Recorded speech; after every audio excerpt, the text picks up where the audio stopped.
안녕하세요. 캐나다에 사는 용접사 김재환입니다. 오늘 제가 우연히 그 뉴스 기사 하나를 봤는데, 그 이제 용접에 관한 이야기고, 그 한국에서 일어난 사고에 관한 내용이었어요. 그래서 이제 그 내용을 조금 이제 공유를 하고자, 영상을 만들게 되었습니다. 그 이제 그 제가 여기에서 이 모든 정보를 볼 수는 없어요. 그래가지고, 이 이야기를 하는 데 있어서 조금 이제 한계가 많이 있습니다. 이제 그 점을 조금 이제 염두에 두시고 그냥 주관적인 의견으로 보셨으면 합니다. 제가 본 시각에서 이야기를 드리는 거예요. 제목부터 먼저 보면 기름찌꺼기 남았는데 위험천만 용접. 이거 결국 쾅이라는 제목이에요. MBC 뉴스에 올라와 있고, 그리고 기사는 10월 30일 날짜로 올라와 있습니다. 예, 최근이었던 거죠. 2019년 10월 30일. 일단 내용을 좀 보면 울산 석유화학공단 내에 있는 한 공장에서 탱크 유증기가 폭발해 작업 중이던 근로자 3명이 다쳤습니다. 그 탱크에 인화성 물질이 남아있는 상태에서 용접을 하다가 폭발이 일어났는데 사고 경위를 두고 공장 측과 협력업체 측 주장이 엇갈리고 있습니다. 경유를 보관하던 대형 탱크가 폭발했다라고 해요.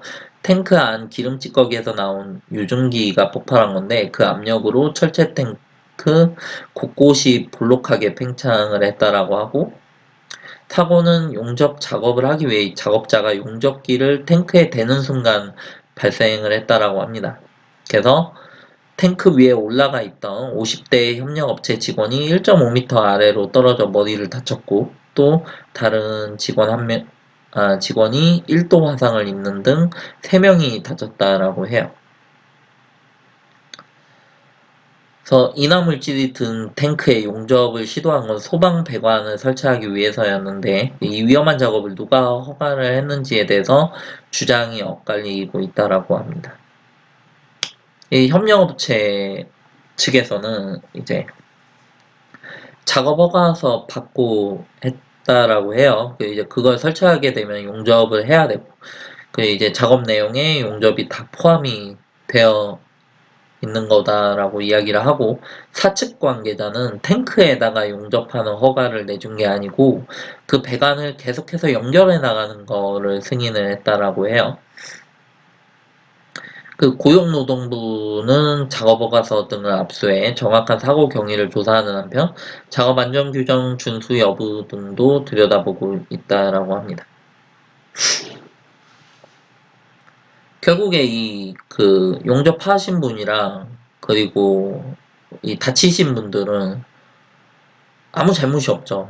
사실 용접하는 분이 그 이제 용접을 하라고 지시가 떨어져 가지고 용접을 한 거고, 그리고 이게 안전하게 그 환기 작업을 하고 그 규정을 준수해야 되는 거는 이제 용접사가 아니거든요. 용접사가 뭐 직접 이게 안전한지를 체크를 하는 일을 하지는 않죠. 그 이제 용접사는 용접을 하는 거고, 이제 그거는 위에서 이제 허가가 떨어져야지 작업을 하는 거라서 안전해야지 그 허가를 내주는 거고, 그게 좀 당연한 거죠. 그럼 이제 결국에는 이 허가서를 누가 내줬느냐라는 건데, 그 이제 서로 지금 발뺌하고 있는 거죠.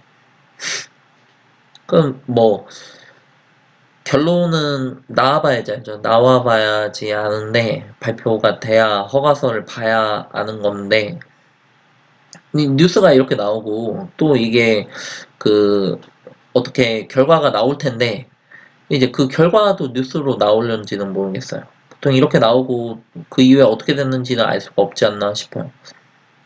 뭐 어찌되었든. 그래서 그 점이 조금 이제 아쉽긴 한데, 그 배관을 계속해서 연결해 나가는 거를 승인을 했다라고 하면 그 배관을 계속해서 연결해 나갈 때 이제 그 용접이 아니고 그냥 그 볼팅을 해가지고 볼트를 껴가지고 뭐 연결시키는 작업만 하는 거였다라고 하면은 조금 이해가 되는데, 그 배관을 만약에 용접을 해가지고 연결해 나가는 것이고 그 탱크 근처에서 일을 해야 된다, 그 탱크 근처에서 용접을 해야 된다 라고 하면은 조금 잘 이해가 안 돼요. 뭐 만약에 그렇다라고 하면 그 뭐가 사실인지는 뭐 정확히 알 수는 없지만, 그 이제 작업허가서를 받고 했다라고 하죠. 근데 이제 만약에 이 협력업체 측에서 잘못을 한 거다라고 가정을 한다라고 하면 이분들은 작업허가서를 구체적으로 안 봐야 돼요. 그 아예 안 보고 그냥 어림짐작으로 뭐 당연히 용접해야지 하고서는 용접을 해야 이게 말이 되는 거죠. 그래야 협력업체 관계자분들이 완전 잘못을 한 건데, 근데 그렇지 않지 않았었을까 싶어요. 그냥 추측인데, 작업허가서에는 정확히 이제 명시가 되어 있어야 되거든요. 이 탱크에 용접을 한다 안 한다 뭐 이런 식으로 명시가 되어 있어야 되는 거라서, 뭐 정확히 명시가 안 되었다 라든지 아니면은 뭐 명시가 되었다라고 하든지, 그러면은 이제 어쨌든 이분들이 허가서를 보고서는 작업을 한 거다라고 하면 그거는 이제 사측이 무조건 잘못을 한 거죠. 그 근처에서 용접을 하는 것도 좀 말이 안 되는 거예요. 제가 봤었을 때는. 그래서 뭐 정확히는 까봐야지 알겠지만, 근데 이 보면 용접 작업을 하기 위해서 작업자가 용접기를 탱크에 대는 순간 발생을 했다라고 하거든요. 그러면 이 탱크 내에는 압력이 있는 가스가 있어야 되는 거예요. 그럼 이제 벤틸레이션이 다 안 됐다라는 거죠. 그럼 벤틸레이션이 다 안 됐으면 그러면은 워크 그 작업 허가서가 이제 불꽃을 내는 작업 허가서가 나올 수가 없어요. 그 이 벤틸레이션이 안 됐으면 그 탱크뿐만이 아니고 그 근처 어디에서 일을 한다라고 해도 이 이쪽에서는 이제 핫 워크 퍼밋이라고 하는데, 그라인딩도 못 하는 거예요. 그라인딩도 불이 날 수도 있는 거니까. 그러니까 가스가 완전히 다 배출이 돼야지만 작업을 할 수 있는 건데, 네, 이 근처에서 이제 용접을 했다. 이거는 조금 이제 말이 안 되는 거죠. 그 이제 이 벤틸레이션을 하다 말았다. 그러면은 그 가스는 그 이제 뭐 한지 얼마 안 됐다. 완전히 다 안 빠졌다. 이러면은 그 가스 그 압력이 있는 그 가스는 그 근처에 있다라는 게 되는 거고, 그러면은 이제 불꽃을 내면 당연히 터질 수도 있는 거죠. 그게 탱크 내에서 터지든. 근데 이건 탱크 내에서 터졌죠. 탱크 내에서 터졌고, 그리고 되자마자 터졌으니까 이거는 벤틸레이션 아예 안 하지 않았었을까 이런 생각이 들어요. 그냥 벤틸레이션이 아예 안 된 거 아닐까 뭐 이런 이야기를 하는 거죠.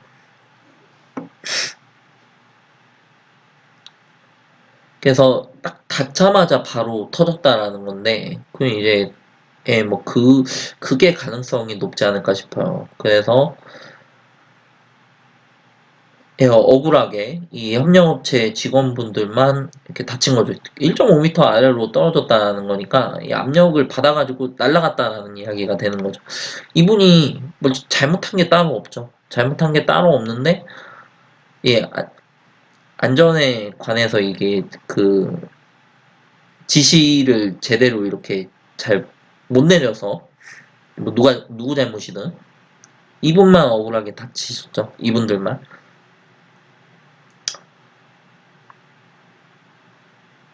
그래서 이 근처에서 작업을 하는 것도 안 된다라는 거예요. 그 이제 이걸 벤틸레이션을 시킬 때는 그 이제 위험한 거라서 이제 제가 사진을 찾아봤는데, 이쪽에서는 이제 사바라고 SCBA도 있고 이렇게 그 가스를 이게 배출시켜야 되니까 그 이제 문을 오픈하는 거죠. 그 이제 플랜지를 또는 맨웨이를 이제 배관을 오픈을 하는 거예요. 오픈을 하면 가스가 당연히 유출이 되겠죠. 그러면은 그 작업자들이 그 이런 그 뭐냐 방독면을 쓰고 하거든요.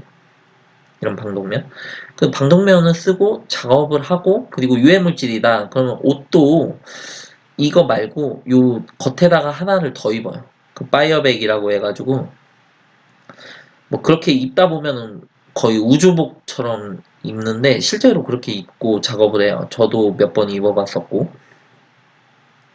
에어 서플라이어로 그 이제 뭐 여차하면은 이제 요쪽에서 여기 그 통을 하나 더 가지고 있어가지고 그쪽에서 이제 산소를 공급받을 수 있게끔 이제 요게 산소통이에요. 산소통인데 원래는 이제 큰 산소관에 연결이 되어 있는데 만약에 여기에서 무슨 문제가 발생을 했다거나 아니면 뭐 배관에 어떤 문제가 발생을 했다.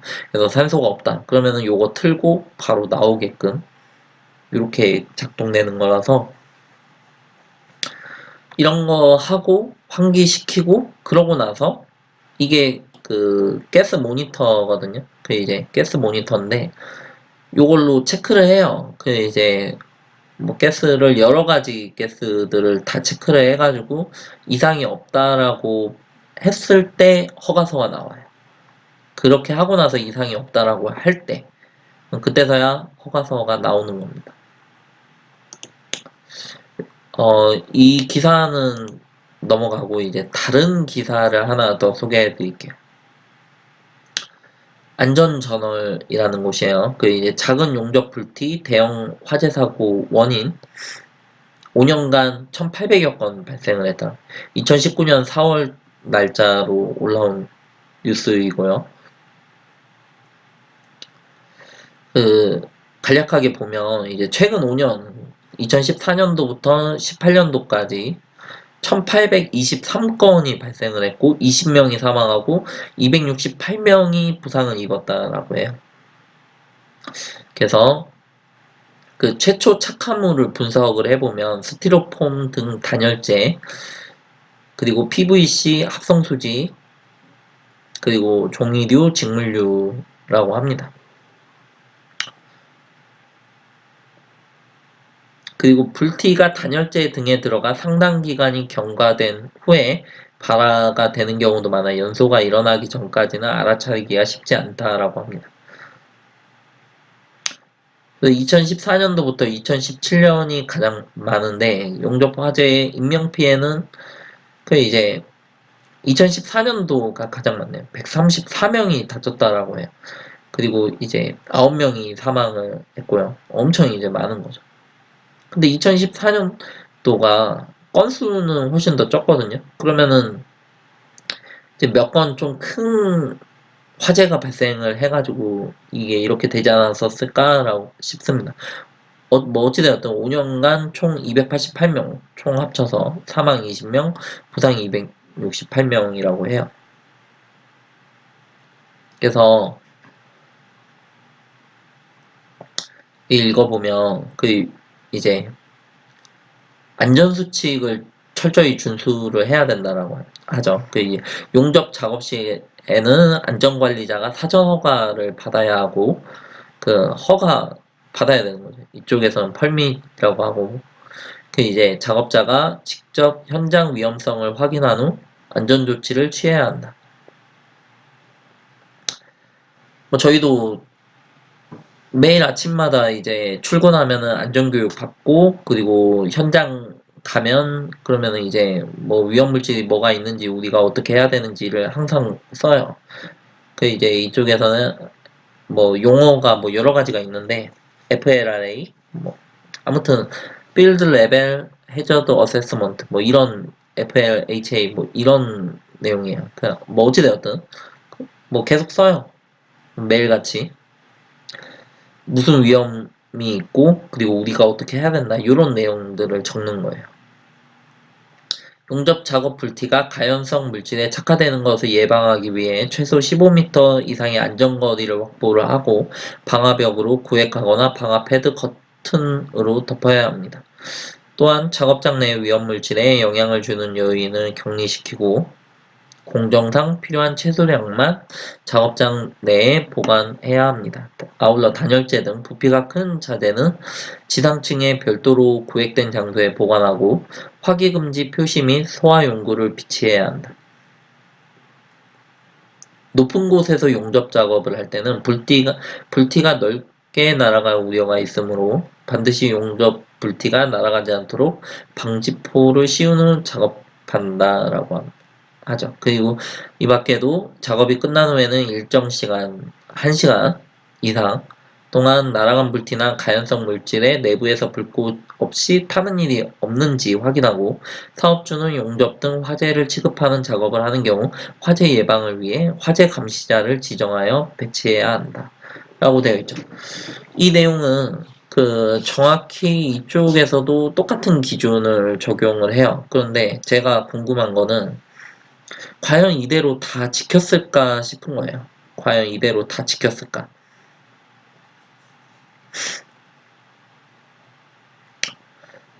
물론 통계를 찾아봐야 되겠지만, 캐나다 쪽에서는 이런 사고가 그렇게 많지는 않지 않을까 싶어요. 뭐, 사고가 아예 없는 거는 아닌데, 그런데 이제, 보통 배운 대로, 여기 쓰여져 있는 대로 작업을 실제로 진행을 합니다. 근데 이대로 진행을 하면은, 그렇게, 이런 화재 사고는 그렇게 많이 발생을 안 하거든요, 사실. 일단 방화 패드를 제가 용접을 하는 곳, 그리고 그라인딩을 할 때도, 가우징을 할 때도 당연히 깔아요. 당연히 까는데, 네, 조그마한 불씨들이 이제 방화 패드 너머로 이제 날아가기도 해요. 근데 그런 불씨들은 내려가면서 이렇게 꺼지거든요. 꺼져가지고 불이 잘 안 나요. 그리고 뭐에 닿는다라고 해도 뭐 바로 불이 붙는 것도 아니고요. 이게 불이 붙으려면 계속 거기에 용접 불똥이나 가우징한 불똥이 계속 떨어져야 되거든요. 그래야 그쪽에서 불이 발생을 해요. 아니면은 엄청 불에 약한 단열재가 이렇게 직방으로 맞는 곳에 위치해 있든지. 이제 솔직히 그런 거를 이제 아파트 같은 데서 이제 그런 이제 단열재라든지 그런 것들을 이제 치우는 걸 내가 용접을 이쪽에서 하는데 그 밑에 있는 것들을 싹 다 치운다. 이거는 조금 이제 그런 일을 하진 않거든요. 이제 용접사가 언제 그거 다 하고 있어요. 뭐 이제 부서 자체가 틀린 거죠. 이제 나는 용접을 하는 사람이고 단열재는 이제 다른 트레이드가 하는 거니까 이게 조금 이제 아닌 거죠. 뭐 어찌되었든 방화 패드 당연히 깔아야 되고 그리고 방화 패드 깔면은 거의 대부분 그쪽에 이제 막혀요. 불꽃이. 그래가지고 그렇게 되고 당연히 이제 위험물질을 격리를 시켜야지 되는 거죠. 격리를 시켜야 되고 소화용구 그 근처에 당연히 있어야 되는 거고요. 그리고 이제 화재 감시자가 있어야 돼요. 화재 감시자가 있어서 이제 방화 패드 하고 제가 작업을 하고 제 보조도 아니면은 이렇게 저랑 같이 일을 하는 사람들도 거기 같이 있다 보니까 바깥으로 그러니까 방화 패드 바깥으로 뛰는 것까지 볼 수는 없거든요. 근데 바깥에 조금 이제 떨어진 거리에 이제 화재 감시자가 있어서 만약에 불꽃이 많이 튄다라고 하면 저희한테 이야기를 해줘요. 이야기를 해서 방화 패드를 더 깝니다. 엄청 많이 깔아도 그럼에도 조금씩 이제 셀 수가 있어요, 불꽃이. 이제 그런 것까지 다 막을 수는 없거든요. 그런데도 불이 잘 안 생기고, 불이 생겼다라고 해도 화재 감시자가 이제 바로 이제 조치를 취하게끔 되는 거죠. 불도 잘 안 생기지만. 그래가지고 이대로 과연 다 지켰을까라는 의구심이 듭니다. 아무튼 오늘은 여기까지 이야기를 하도록 하고요. 지금까지 봐주셨다면 정말 감사합니다. 감사합니다.